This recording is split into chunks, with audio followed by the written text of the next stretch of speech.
ساتھ آؤں گا، اور جب میں آؤں تم نے کوفہ میں گلیوں میں ایک بات کہہ دینی ہے کہ حسین پہنچ گئے۔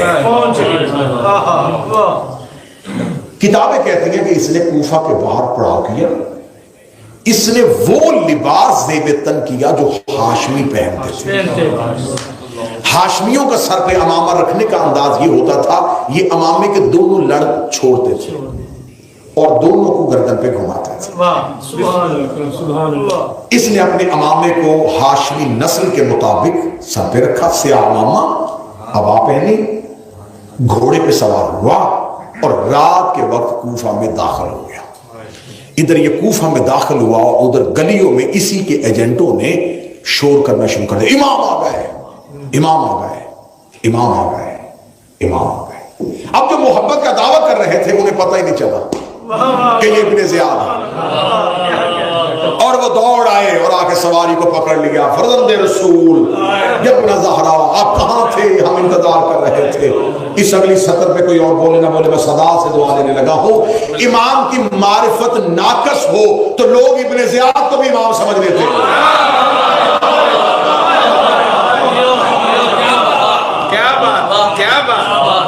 یہ ناقص معرفت تھی،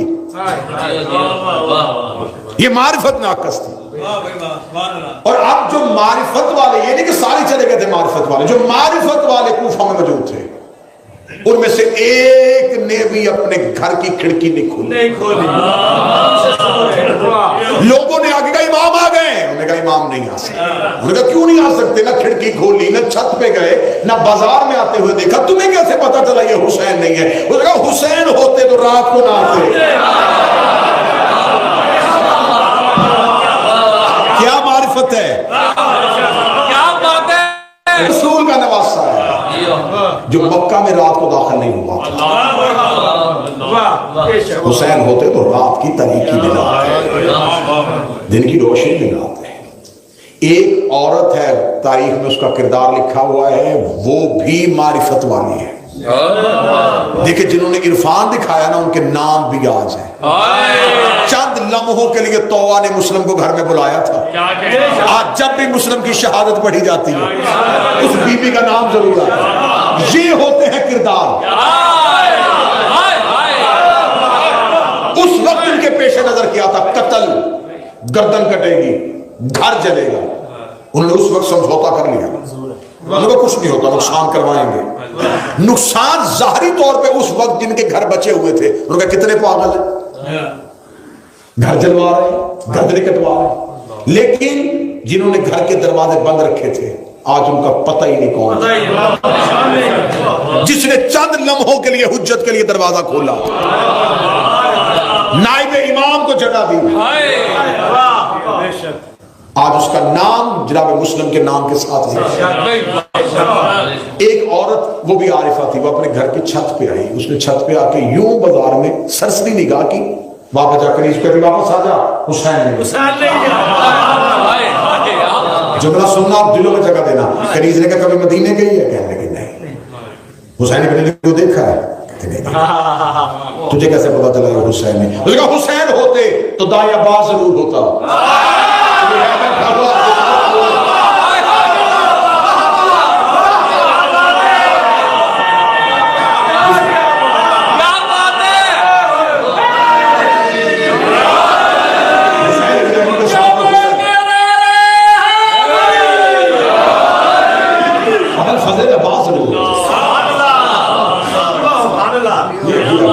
عباس کے بغیر حسین کیسا، وہ حسین کیسا جو غازی کے بغیر،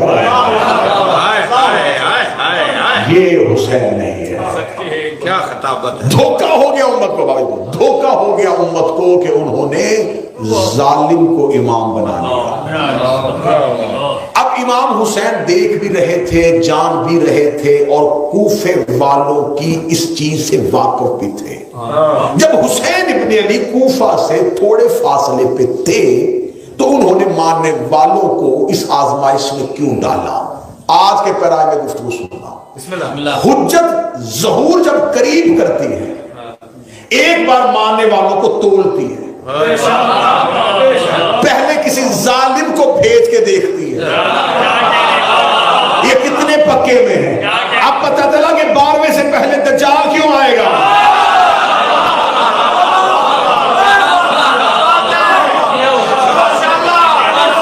امام سے پہلے ایک فتنہ ضرور آتا ہے اور وہ چھان لگا دیتا ہے. اور یقین کرو واللہ باللہ سمت اللہ شرعی قسم کھا کے ممبر پہ کہہ رہا ہوں، جس قسم کا کفارہ بھی واجب ہو جاتا ہے اب بھی 12ویں کا چھان لگا ہوا ہے. استقامت ضروری ہے، عقیدے پہ قائم رہنا ضروری ہے. ٹھیک ہے مر جانا ہے، زندگی چند روزہ ہے، مرنا بھی تو ہے نا. بندے بیمار ہو کے بستر پہ بھی تو مری جاتے ہیں. انہوں نے سمجھوتا نہیں کیا. انہوں نے کہا ٹھیک ہے حسین ہی کا انتظار ہے. اتنا دھوکہ ہوا کہ جو کوفے کا گورنر تھا نعمان بن بشیر، اسے بھی نہیں پتا کہ یہ ابن زیاد ہے. کتابیں کہتی ہیں وہ اپنے دارالمارا کی چھت پہ جا کے کہنے لگا حسین مہربانی فرمائیے، میں آپ کے قتل میں ہاتھ نہیں ڈالنا چاہتا، اپنے ساتھیوں کو لے کے واپس پلٹ جائیے، دارالمارا کی طرف نہ بڑھیے، کوفہ آپ کے لیے خطرہ ہے. یہ ابن زیاد ہے. بالکل دارالمارا کے نیچے جا کے اپنے نقاب کو اتارا اور اس کی طرف گھور کے دیکھے کہا کہ ملاؤں میں حسین نہیں. کہ تو کوفے کا حاکم ہو کے حسین سے اتنا خوفزدہ ہے. یہ میں تاریخ پڑھ رہا ہوں. یہ دارالمارا پہنچتا ہے، اسے کہتا اپنے تو عہدے سے معزول، اور کوفے کا گورنر اب میں اسے حاکم کی چٹھی دیتا ہے اور کوفے کا چارج سنبھال دیتا ہے. رات جیسے بھی اس کی گزرتی ہے. یہ صبح کو کہتا ہے کہ سب سے پہلے پتہ کرواؤ مسلم کہاں ہے. میں فضائل پڑھ رہا ہوں. مجھے جناب مختار پہ آج گفتگو ہر صورت لے کے جانی ہے کیونکہ جناب مختار اشرا مانتا ہے پورا، اور مجھے کل والی ایک مجلس میں نے بچا کے رکھی ہے جس میں میں نے جناب مختار کی مکمل سیرت آپ کے سامنے پڑھنی ہے. پھر اگلی مجلس سرکار ولی العصر کی پاک ماں کی عزت پہ پڑھنی ہے.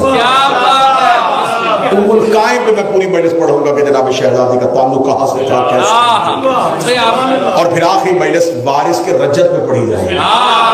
جب امام پلٹیں گے تو پھر کیا ہوگا، کس کس کی حکمرانی ہوگی، کون کون امام ساتھ آئے گا، کیسے کیسے حملہ ہوگا اور کیا کچھ دنیا میں ہوگا.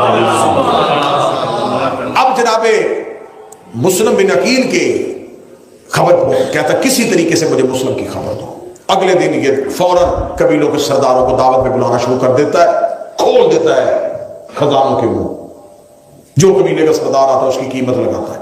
کتنے لوگ ہیں اس کے قبیلے میں، کتنے افراد ہیں، کیونکہ عربوں میں قبیلے کا ایک ہی بندہ چنا جاتا تھا، وہ پورے قبیلے کا سودا کر جاتا تھا.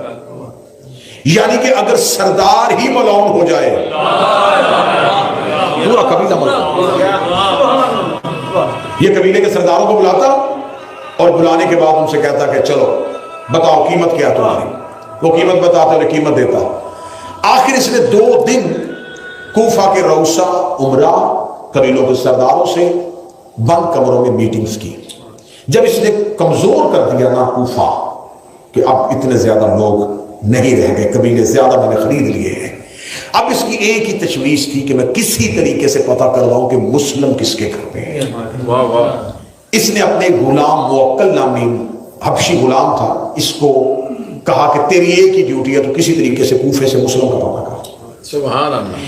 اس نے جناب مسلم کے اور مولا حسین کے چاہنے والوں سے کہا کہ میں بھی حسین کا چاہنے والا ہوں اور میں مسلم کے ہاتھ میں بیعت کرنا چاہتا ہوں. مسلسل یہ بار بار دروازوں پہ جاتا اور آخر شریک آؤل حارثی مولا کے ایک صحابی ہیں، وہ بزرگ ہیں، وہ مسجد میں نماز پڑھ رہے تھے. اس نے انہیں جا کے قرآن پہ ہاتھ رکھ کے قسم دی. جناب شریک اس کی بات پہ آ گئے اور اسے ہانی کے گھر لے گئے. ہانی کے گھر لے جا کے اس نے جناب ہانی کے گھر میں جناب مسلم سے اس کی ملاقات کروا دی. اب اس نے جا کے خبر دے دی کہ مسلم ہانی کے گھر ہے. جب کہا مسلم ہانی کے گھر ہے تو اب اس میں اتنی سکت نہیں تھی کہ ہانی کے گھر پہ حملہ کرتا. اس نے ایک قاصد کو بھیجا کہ جناب ہانی کو کہو کہ تمہیں گورنر نے حاکم نے دربار میں بلایا. جناب ہانی نے کہا کہ میں بیمار ہوں، میری صحت مجھے اجازت نہیں دیتی، جب میری صحت ٹھیک ہوگی میں ملنے کے لیے آؤں گا. جب قاصد نے آ کے خبر دی تو اس نے کہا کہ تو جناب ہانی سے کہے کہ آپ نہ آئے، میں خود آتا ہوں ملنے کے لیے. جناب ہانی نے کہا اسے کہنا پھر اکیلے آنا، تیرے ساتھ کوئی بندہ نہ. اب ضرورت دیکھنا ذرا علی کے نوکروں کی. اب جناب مسلم ہانی کے گھر جب خبر ہو گئی کہ ابن زیاد آ رہا ہے، جناب ہانی بیمار تھے، بزرگ تھے، بستر پہ تھے، جناب مسلم کو بلایا، ہاتھ باندھ کر آقا میں آپ کو آپ کے حق کا واسطہ دیتا ہوں، اس سے اچھا موقع نہیں ملا. جو ہی یہ میرے گھر آئے، اس ملاؤں کو قتل کر، یہ قتل میں اپنے سر لوں گا کہ یزید کے گورنر کو ہانی نے گھر میں قتل کیا، اور میرے قبیلے میں اتنا دم خم ہے کہ ہم اتنا بڑا قتل بوجھ اٹھا سکتے ہیں. اب دیر نہ کیجئے گا، اس سے اچھا اور نادر موقع نہیں ملے گا. جب ابن زیاد اس کے جناب ہانی کے گھر پہنچ گیا تو یہ بستر الماری پہ تھے، یہ آ کے بیٹھ گیا، اس نے خیریت پوچھنے کی، کوفے کے حالات کے بارے میں تبصرہ شروع کر دیا، کیوں کوفے والا ایسا کر رہے ہیں، ان کو چاہیے کہ یزید کی سلطنت کو مان لیں، آخر اس کی حکومت قائم ہو چکی ہے. اب جناب مسلم بن عقیل اندر کمرے میں، جناب ہانی بار بار کمرے کی طرف دیکھ رہے ہیں کہ مسلم حملہ کیوں نہیں کر رہے. جناب ہانی نے ایک اشارہ دیا کہ اپنا امامہ اتار کے رکھا. یہ ایک اشارہ تھا، ایک سائن تھا کہ جناب مسلم کو خبر ہو کہ حملہ کرے. آخر ابن زیاد جب دیکھتا ہے کہ ہانی کی نظریں بار بار کہیں، اور یہ بھی اسے یقین ہے کہ مسلم یہی ہے. ابن زیاد کو مسلم کا اتنا ہی ڈر تھا جتنا لوگوں کو عباس کا ڈر ہوتا تھا. اس کے ذہن میں خوف تھا کہ مسلم اسی گھر میں موجود ہے. آخر ابن زیاد جلدی کرتے، جب جلدی کر کے نکل جاتا ہے، جناب مسلم کمرے کا پردہ اٹھاتا ہے، جناب ہانی کے سر پہ ہاتھ رکھ کے کہتے ہیں، اے سرکار، اے میرے سردار، آپ نے کیا کیا؟ آپ نے اس کا قتل کیوں نہیں کیا؟ جناب مسلم بن عقیل اس کی تلوار اس کے بستر پہ رکھ کے کہتے ہیں، وہ تیرا مہمان، ہاشمیوں کی شرافت کش شیوا نہیں ہے، اور ویسے بھی وہ لڑنے کی تیاری میں نہیں ہے، اور وہ ڈرتا تھا. ہم ایسے اس پہ وار نہیں کر سکتے. یہ دستور غیرت کے خلاف ہے، یہ ہاشمیوں کی غیرت کے خلاف ہے.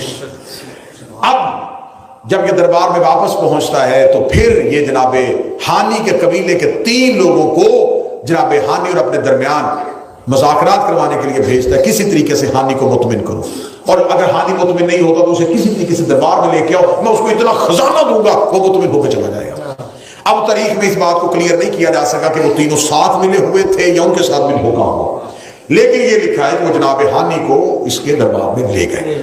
جب جناب ہانی اس کے دربار میں گئے تو اس نے جناب ہانی سے کہا کہ میں تیرے گھر بھی آیا، میں نے تجھ سے پوچھا بھی مسلم کہاں ہے، تو نے کہا مجھے نہیں پتا، کیا تو اب بھی اس بات پہ قائم ہے؟ جناب ہانی نے کہا میں قائم. اس نے اپنے غلام موکل کو بلایا جو ہانی کے گھر میں جناب مسلم سے مل کے آیا تھا، اس نے اسے سامنے کھڑا کیا. اب جناب ہانی کے پاس دوسرا کوئی چارہ نہیں تھا. جناب ہانی نے کہا بے شک میرے گھر ہے، لیکن میں ایک لمحے کے لیے ان سے بے وفائی نہیں کر سکتا. اس نے جناب ہانی کو ایک گالی دی ہے، اور ہانی نے دربار میں اس کی ناک پہ الٹی تلوار ماری. جو ہی تلوار کا وار کیا ہے تو یہ سیخپا ہو گیا. سپاہیوں نے جناب ہانی کو گرفتار کر لیا اور گرفتار کر کے ہانی کو قید خانے میں ڈال دیا. جو ہی جناب ہانی قید خانے میں گئے اور خبر پہنچ گئی کہ ہانی کو قید کر لیا گیا ہے، اب یہاں پر ایک بات سننے کا، جناب مسلم 2000 لوگوں کے ساتھ دارالعمارہ پہ حملہ کر دیتے. یہ طریقہ ایک چھپا ہوا باب تھا. جناب مسلم 2000 لوگوں کے ساتھ قیام کرتے ہیں اور دارالعمارہ پہ حملہ کرتے ہیں، دارالعمارہ کو گھیرے میں لے لیتے ہیں. اب ستم ظریفی دیکھیے گا، جناب مسلم کے ساتھ تعداد لشکر کی 2000. ابن زیاد کے پاس اس وقت صرف اور صرف دارالعمارہ میں 50 سپاہی تھے. 2000 اور 50 کا کیا مقابلہ تھا؟ محسوب کر لیا جناب مسلم بن عقیل نے. جب اس کو خبر ہوئی کہ اب کوئی حل نہیں تو اس نے قاضی شریح کو فوراً بھیجا، جو جامع مسجد کوفہ میں سرکاری طور پہ خطیب تھا. اسے کہا دارالعمارہ کی چھت پہ جا اور کسی طریقے سے میرے سر سے یہ موت ٹال. یہ وقت ہوتا ہے ظالموں کو اس ٹائم کے لیے وظیفہ خار مولویوں کو استعمال کرتے ہیں.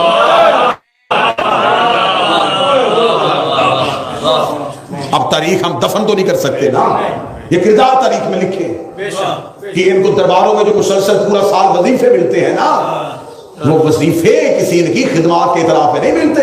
وہ وظیفے اس لیے ملتے ہیں کہ جب حکومت میں مشکل بن جائے تو کوئی مذہب کا کارڈ استعمال کر دینا، جیسا قربت الوثقی میں ہو